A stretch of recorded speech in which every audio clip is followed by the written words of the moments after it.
Welcome to True Echo, where real stories meet real impact.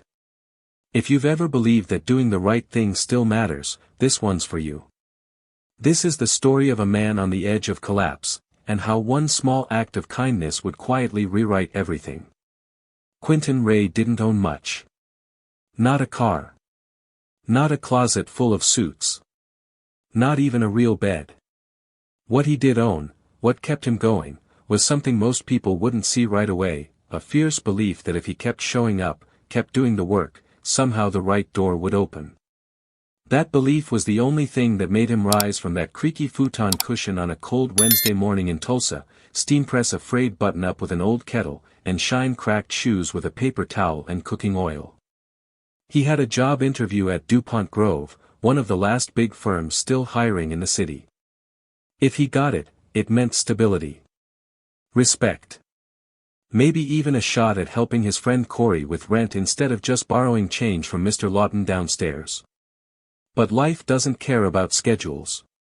As Quinton crossed 14th Street on foot, his last 2 quarters jingling in his pocket, he noticed a woman struggling. One heel wedged tight in the sidewalk, coffee in one hand, tote bag in the other. Well dressed. Frustrated. Invisible to everyone except him. He didn't stop to think about what he'd lose. He just crouched and helped. By the time he yanked the heel free and she thanked him with a quick smile and disappeared into the crowd, it was 9:54 a.m. The interview was at 10. Quinton ran. Breathless. Desperate. The receptionist didn't flinch when she told him Miss Ames had already left. Sorry, she said with the finality of a door slamming shut. He didn't cry. Didn't argue. Just stepped outside, sat on the bus bench, and let the wait settle. He'd missed his shot. What he didn't know, what no one knew yet, was that the woman with the stuck heel. She wasn't just anyone. She was Marin DuPont. CEO. And she had already made a decision that would change Quinton's life forever. Quinton didn't expect anything. That was the hardest part. He didn't walk back to the apartment thinking the universe owed him. He just walked, heavy, quiet, replaying every second. The missed chance, the receptionist's firm smile, the way that woman had vanished into the crowd like it was just another Tuesday. He told Corey it went fine. He said it like someone says fine when they're bleeding inside but don't want anyone reaching for a bandage. That night, Quinton stared at the ceiling and listened to the leaky pipes hum like they were mocking him. He didn't sleep. But when the phone rang 2 days later and a voice said, "This is Alora Finch, assistant to Ms. Marin DuPont," everything stopped. She wanted to reschedule. She wanted to interview him. Personally. At 9 a.m. sharp the next day. No explanation. Just a second chance, and this time, it was coming from the very top. Quinton's heart raced so hard he could barely reply. Yes. Absolutely. Yes. He hung up the phone, turned in disbelief to Mr. Lawton who had just woken up from a nap, and whispered, "I think, something turned around." The next morning, he didn't leave anything to chance. Corey drove him, wouldn't take no for an answer, and even handed him half a granola bar for good luck. "You're not gonna walk in there late again," Corey said, eyes locked forward. "You've got this, Q." At 8:47 a.m., Quinton stood in the same building lobby where he'd failed 2 days before. But this time, the receptionist didn't give him a dismissive look. Just a curious one. 6th floor. End of the hall. No assistant came to get him. No clipboard. Just a voice from behind a glass door. "Come in." He stepped inside. And there she was. The woman with the stuck heel. Only now, she wore a different kind of power. Charcoal blouse. No nonsense. Not rushed. She smiled. "I was hoping it was you," she said. "Didn't know your name until 2 days ago, but I've been thinking about you." Quinton's voice caught. You're Ms. DuPont." "Marin," she said, walking over and shaking his hand. Call me Marin. He sat down across from her, still stunned. She didn't want a resume pitch. She wanted his story. Who he was. Not what he'd done. So he told her. About his mom. About dropping out. About patching his life back together with grit and granola bars. She asked no follow-ups. No judgment. She just listened. Then she handed him a laptop. 10 minutes, she said. Show me something. He fumbled, pulled up old screenshots of a grocery budgeting app he built once using only YouTube tutorials and an old second-hand desktop. She didn't say anything for a moment. Then. You built this? He nodded. Trial and error. I like people who figure things out, she said. That'll be all for today. And just like that, interview over. He walked out more confused than ever. It didn't feel like rejection. But it didn't feel like success either. It felt like she was reading between the lines of his soul, not just what he said. Still, he showed up again 2 days later after a cryptic email. Subject, Thursday. Message, bring nothing. This time, Alora escorted him to a glass conference room with 4 strangers. 3 men. 1 woman. All powerful. All watching. This isn't an interview, Marin said once he Saturday, this is a test. Quinton froze. This isn't an interview, Marin said, her voice calm but commanding. It's a trial. Quinton sat up straighter in his chair, eyes bouncing from one face to another. These people looked like they ran cities. The kind who wore watches that didn't tick and spoke in terms like leverage and acquisition. He felt the gap between his cracked dress shoes and their imported leather loafers like a chasm. But he didn't flinch. Marin continued, we've been building a new initiative, Lift Tulsa. It's a citywide program focused on job placement, community mentorship, and sustainable housing. And we're not just looking for talent, we're looking for trust. One of the men leaned forward, folding his hands. Marin said you were the kind of person who didn't need a reason to do the right thing. That stuck with us. Quinton hesitated. I just saw someone who needed help. The woman beside him, with short silver hair and an expression like she'd already solved the puzzle of the universe, nodded. Exactly. That's why you're here. Marin picked up the thread. This is a 30-day placement. No titles. No promises.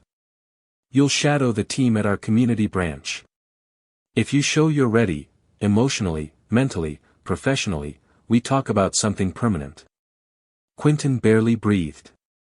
You're saying. I'm in. For now, Marin replied, standing. But this is yours to lose, Quinton Ray. The words echoed in his mind the whole walk home. Yours to lose. They didn't sound like encouragement. They sounded like a challenge.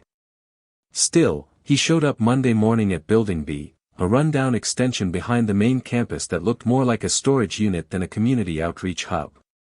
He wore jeans, a clean t-shirt, and those same polished shoes, soles worn thin but still holding. Inside, the energy was pure chaos, boxes stacked to the ceiling, faded flyers for job fairs and coat drives, a whiteboard scribbled with so many different markers it looked like a kindergarten mural. A woman with wild copper curls and boots that meant business looked up from behind a desk. You must be the new guy, she said. I'm Jessa. Outreach coordinator. Welcome to the circus. He smiled, relieved by the warmth in her voice. She wasted no time. We've got 4 active partnerships, mentorship, senior meals, neighborhood cleanups, and second start. That last one's for guys like you and me. People who've had a rough stretch and want back in. He raised an eyebrow. Like me? No offense, she said with a wink. That's a compliment around here. From day one, she worked him to the bone. They hauled tables to rec centers, unloaded food crates at senior homes, drafted grant proposals between answering phones and navigating donation piles. No glamour. Just grit. Quinton didn't mind. It felt honest. Each night he came home sore, but something was shifting. His posture. His focus. The way he stopped avoiding mirrors. For once, he didn't feel like a burden or a charity case. He felt useful. But in the second week, things changed. Tuesday morning. Rainy. Jessa out sick. And a junior temp named Caden was left holding the front desk with an energy drink in hand and a face glued to his phone. Second start called, Caden said lazily. Said they're short-staffed. Asked for you. Quinton didn't hesitate. 20 minutes later, he walked into the shelter, and felt the tension instantly. Something was wrong. Whispers in the lobby. Nervous glances. Then he saw Vernon, the man from last week, the one with the quiet voice and the heavy stories, holding a clipboard and muttering. They're kicking out 3 people, Vernon said, shaking his head. Said paperwork wasn't filed. But no one even gave us the forms. Quinton's gut twisted. He didn't know what authority he had, but he knew it didn't feel right. He knocked on the back office door. A young woman, barely older than him, looked up. Her badge read, Tina Brost. Admin Coordinator. Can I help you? She asked, her voice clipped. I heard some residents are being asked to leave over missing forms. Is that true? Policy, she snapped. No form, no stay. They were supposed to sign in March. Do you know if they received the forms? He asked, calmly. She shrugged. I just started here. I go by what's in the file. No ownership. Just paperwork. Quinton stepped out, found Vernon again. Where are the 3? Out back. Think they're packing. He rushed to the patio, an older man with a limp, a woman cradling 2 kids, and a teen no older than 19. They looked tired. Hollowed out. You don't have to leave yet, he said. They said we do, the woman replied softly, eyes rimmed red. Not yet, Quinton promised. Give me a minute. He called Jessa. Sick as she was, she answered on the 3rd ring. Check the file cabinet, she rasped. Bottom drawer. March logs. If the forms weren't distributed, it'll be marked. Quinton raced back. Tina watched from behind her desk but said nothing. He found the drawer. Dug past dusty binders. And there it was, March resident logs. 3 names. All marked NA, not printed. He took a photo. Printed a copy. Set it on Tina's desk. You didn't know. But now you do. She didn't thank him. Didn't apologize. Just stared at the paper. By noon, all 3 residents were given new deadlines to turn in the forms, no evictions, no drama. Just fairness. Vernon clapped him on the back. Man, he said, I don't know who you are, but you got it. Quinton didn't mention it to anyone. Not Jessa. Not Marin. Not even Corey. He didn't do it for praise. He just couldn't walk away. Not when it mattered. But 2 days later, Marin called him into her office. Tell me about Tuesday at second start, she said. Quinton sat across from Marin again, same office, same view, but the mood felt heavier this time. She leaned back in her chair, arms crossed, a printout resting on the desk between them. I got 3 calls yesterday, she said evenly. 1 from the shelter director. 1 from the admin you confronted. And 1 from Vernon.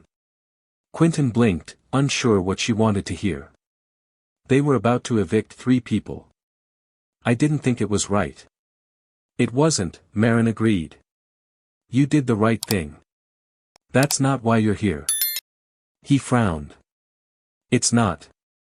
She leaned forward. You didn't mention any of it. Not to Jessa. Not to Quinton. Not to me. Why? Quinton hesitated. I didn't think I needed to. It wasn't about me. That answer changed her expression. Something softened, like a wall she didn't know she'd been holding up just let out some light. Exactly, she said quietly. She stood and walked to the window, staring out over the city for a moment before turning back. Most people in this building spend more time polishing their performance than doing their jobs. You just handled it and moved on. That tells me everything I need to know. Quinton shifted in his seat, not used to praise without catch. I didn't bring you here out of charity, she continued. You're not some PR stunt. I brought you here because we need people like you. People who remember why this work matters. She pulled a folder from her desk and slid it toward him. Inside were maps, charts, timelines. Lift Tulsa is more than just a side project now. We're expanding. Partnering with the city, the chamber, and 3 nonprofits. We need someone who understands the street and the strategy. Quinton blinked. You want me to run it? No, she said with a smile. Not yet. That would be reckless. But I want you in the room. You'll shadow every key meeting, every call, every decision. You'll learn what it takes, not just to serve a community, but to lead one. He opened the folder slowly. It looked like something he wasn't supposed to touch, something expensive and important. This doesn't feel real, he admitted. I know, she replied. Didn't feel real to me either when someone took a chance on me. But they did. Now I'm doing it for you. Quinton looked up. Why me, though? I mean, really. Why? She smiled again. Because when I was stuck on the street in a pair of overpriced heels, people passed me by like I didn't exist. But you didn't. You didn't ask who I was. You didn't try to impress. You just helped. He didn't say anything at first. His throat was tight. But she reached out, hand extended, not as a test this time, but as a sign of trust. I want you here, Quinton. But this is where the real work begins. He stood, took her hand, and nodded. I'm all in. She gave a half smile. Good. Because not everyone in this building thinks you belong. And some are already trying to prove you don't. The words hit like ice down his spine. But he didn't flinch. He nodded again. Then I'll prove them wrong. The following Monday, Quinton walked into DuPont Grove headquarters wearing a clean navy shirt, thrift store slacks Jessa helped him pick out, and the same polished shoes, still cracked, still worn, but shining like new. He wasn't here to lift boxes today. He was here to sit at the table. To speak up.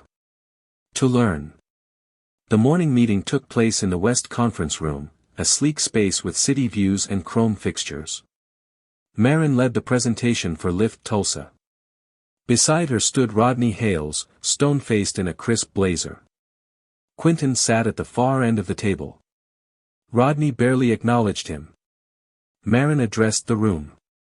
We're launching Lift Tulsa with 2 pillars, job training and community housing. We'll be coordinating with 3 local partners and embedding ourselves in the neighborhoods, not just directing from above. She gestured toward Quinton. And I've asked Quinton Ray to join these meetings because he's already done the work, quietly, effectively, without a title. His perspective is critical. That got a few raised eyebrows. Some polite nods. But Rodney's smile didn't reach his eyes.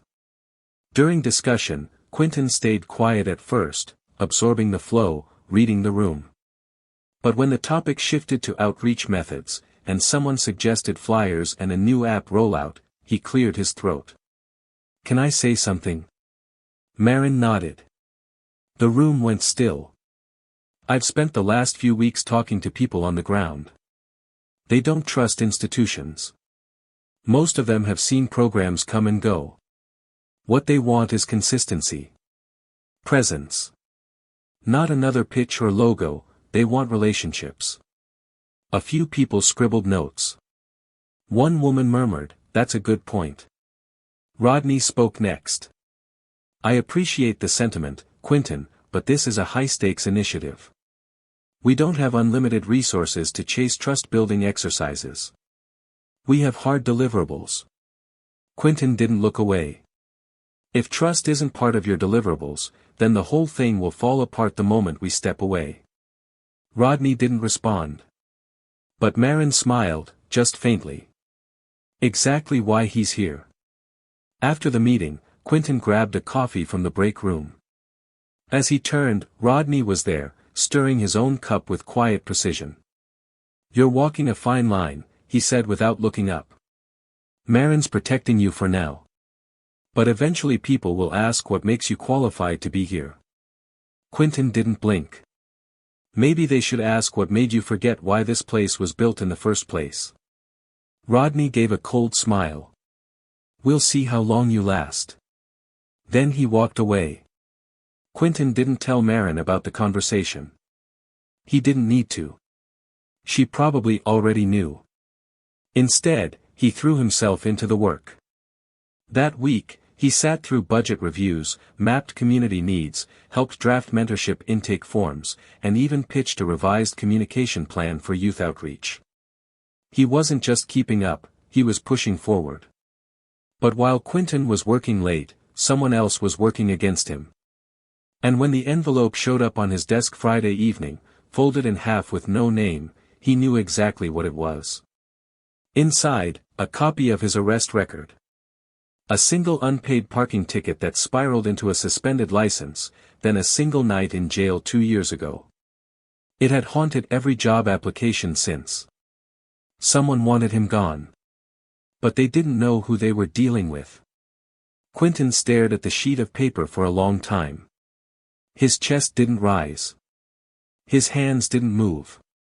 He just sat there, frozen in the glow of the overhead lights, reading the same line over and over like it might change.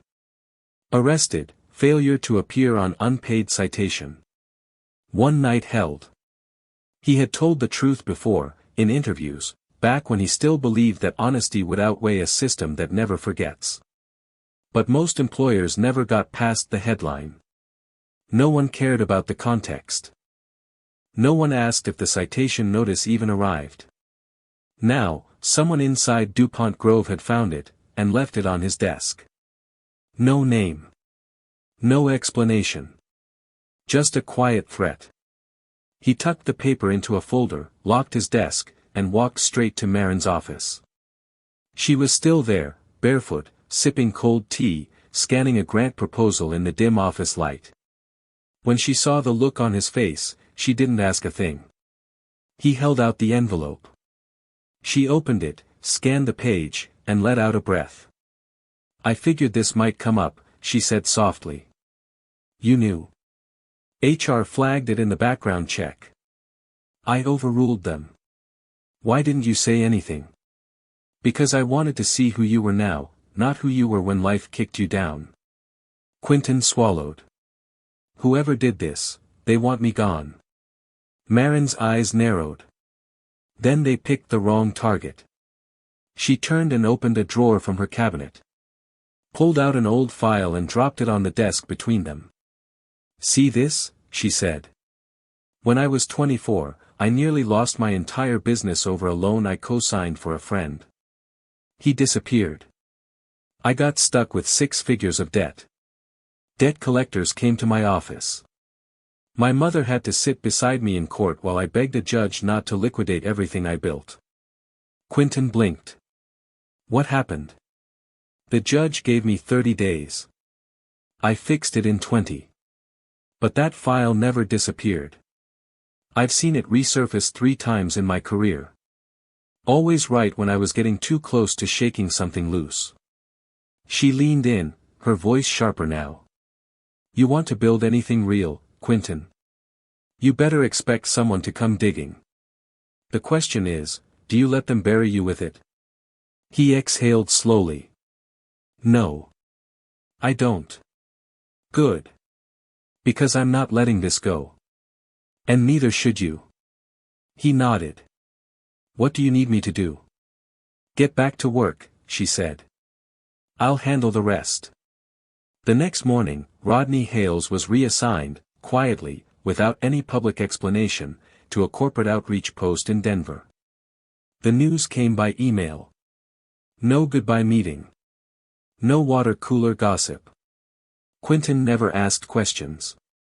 Marin never gave answers. But the air felt lighter after that. Over the next few weeks, Lift Tulsa took off. Quinton was promoted to assistant coordinator before the end of the month. Then, when Jessa decided to take a sabbatical and move closer to her family, Quinton stepped into the role she'd quietly groomed him for. Full coordinator. His days were no longer spent lifting crates or stuffing flyers into envelopes. Now, he was managing teams, overseeing budgets, sitting in on strategy meetings with city officials, and designing pilot programs with real impact. But even with the growth, he never lost touch with the street. He returned to the Second Start shelter, this time not as a volunteer, but as a partner. He implemented new intake protocols, helped train the staff, and even got funding approved for a dedicated legal advisor for residents like Vernon. At one point during a press event, a local reporter leaned in and asked, "Mr. Ray, what turned things around for you?" He smiled gently. "A stuck heel." They laughed. But he meant it. Later that evening, as the event wrapped and the lights were taken down, Quinton walked alone down Elm and 14th. The sun was low, orange bleeding across the sidewalk like paint. He paused. There it was. The crack in the pavement. The one where her heel had slipped. The one that delayed him just enough to miss his interview. The one that changed everything. It looked so small now. Insignificant. Like a glitch no one would notice. But Quinton knew better. He stood there for a while, thinking of all the people who'd helped him, Corey, who gave up gas money. Mr. Lawton, who loaned him quarters and time. Jessa, who trained him like an equal. Marin, who saw through the mess and into the man. Then he thought of the people who would never stop for someone like him. Who needed a spotlight before they'd offer a hand. Who only helped when it served them. But kindness? Real kindness? It's quiet. Unseen. It shows up when no one's watching. That's the kind that lasts.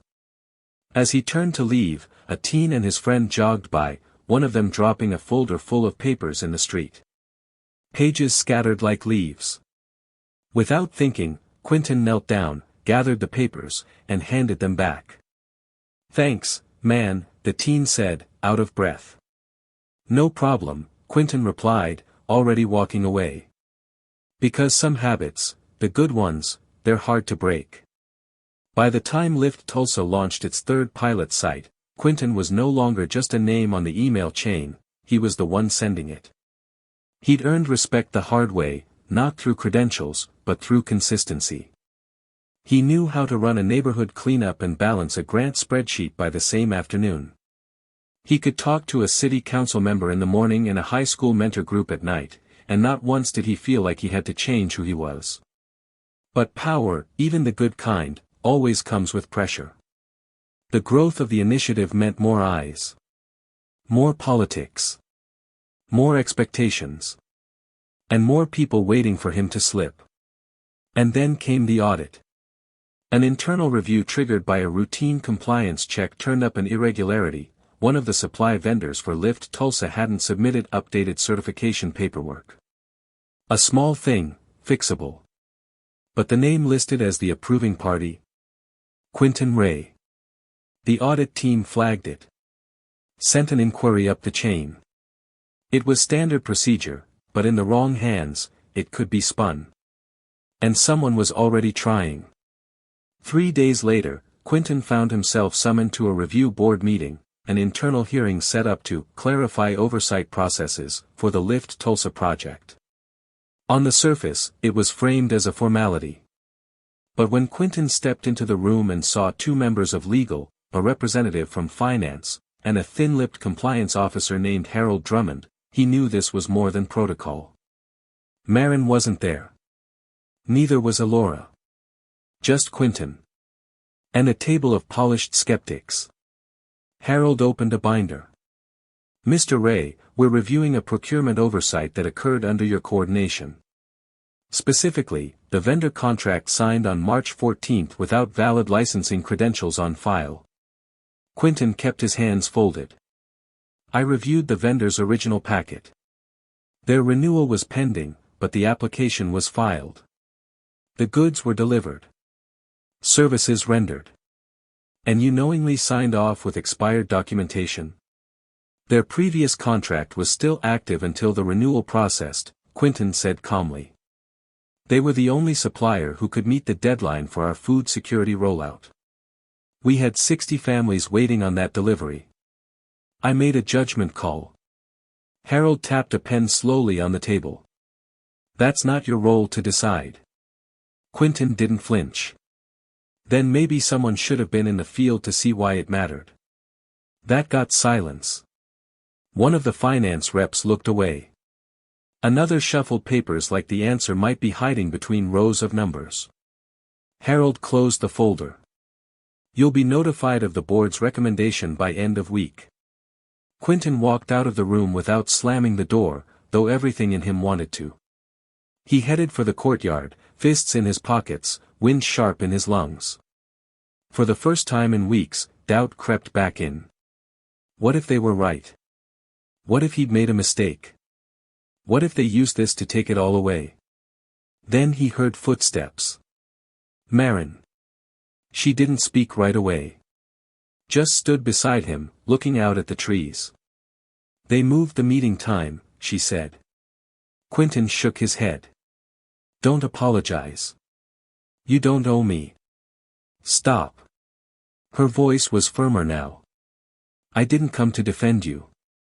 I came to remind you that I picked you because of how you think, not how well you follow scripts." She turned to face him. "You made the right call. And if this organization can't recognize that, then it's not one worth building." Quinton looked down. "They're going to try to use this against me." "They already did," she said. "But I already fixed it." He looked up. She handed him a sealed envelope. Inside was a letter from the vendor, backdated, signed, and time-stamped, confirming that their renewal had been approved retroactively by the state the day after delivery. A legal safety net. "I called in a favor," Marin said. "Sometimes leadership means bending the edge of the rulebook to stop people from falling through the cracks. You made a call. I backed it." Quinton exhaled slowly. "Thank you." "Don't thank me," she replied. "Just keep doing the work. Because I'm not the only one watching anymore." Over the next month, Quinton oversaw the final rollout of Lift Tulsa's core program.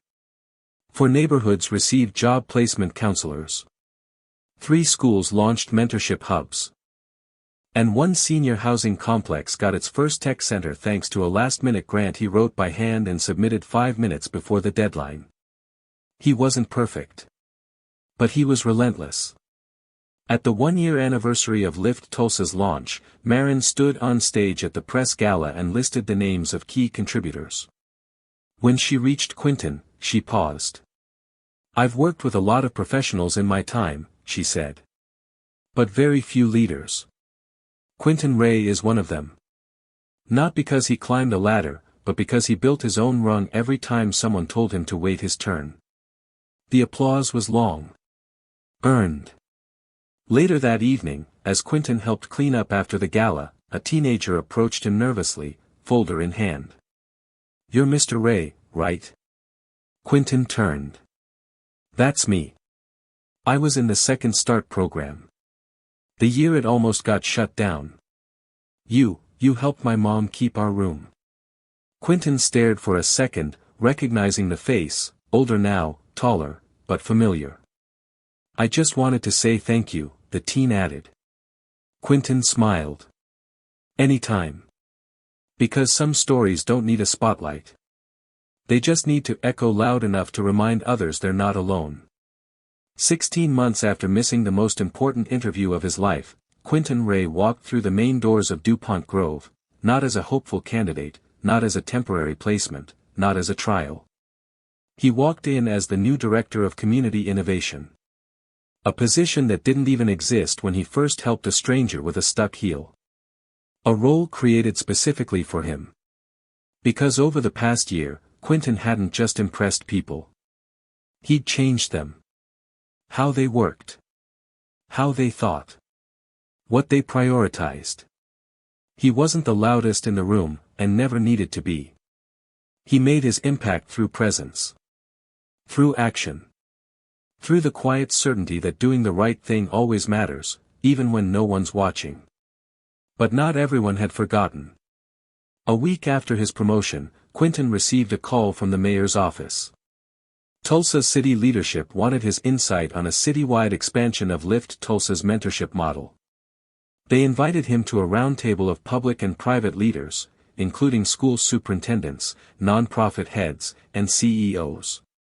Some of whom were seated in the same conference rooms that once questioned if he even belonged.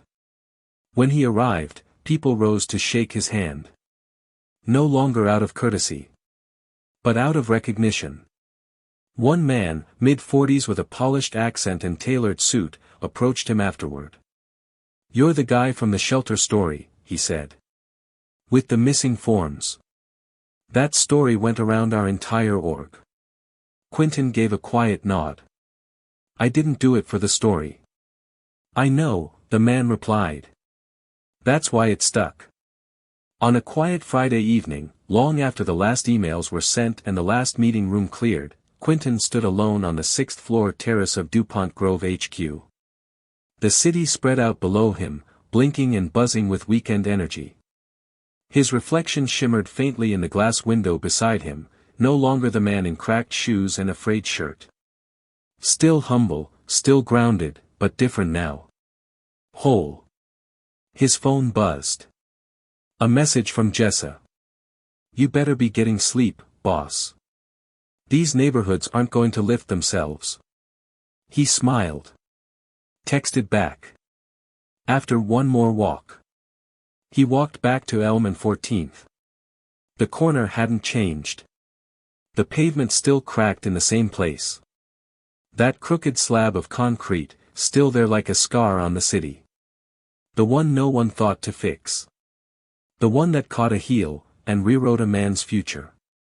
He knelt down and touched the crack. Not because he needed to.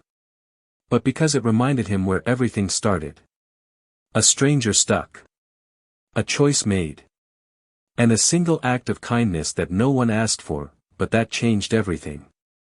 Behind him, two teenage girls walked by, giggling about something on a phone.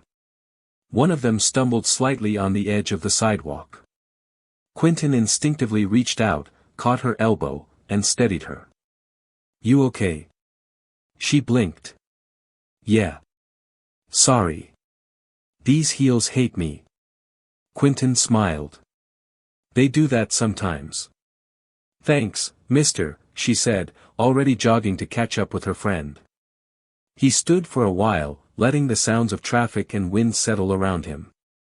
Then turned toward home. Because kindness isn't about timing. Or reward. Or audience. It's about reflex. About choosing people, even when no one else does. And in the end, the people who change the world aren't the loudest. They're the ones who stop, crouch down, and help, even when it costs them everything. Because sometimes, the real job interview starts with a stuck heel. At True Echo, we tell stories that remind you how one choice, one action, can change everything. Quinton Ray didn't set out to impress anyone. He didn't have the resume, the connections, or the perfect timing. But he had one thing that changed everything: integrity when no one was watching. If this story moved you, inspired you, or reminded you to keep showing up no matter how invisible you feel, don't keep it to yourself. Subscribe for more real, raw, powerful stories. Share this video with someone who's waiting for their breakthrough. And comment below, have you ever helped someone and later realized it changed you? Because doing the right thing, it always counts. And the right people are watching.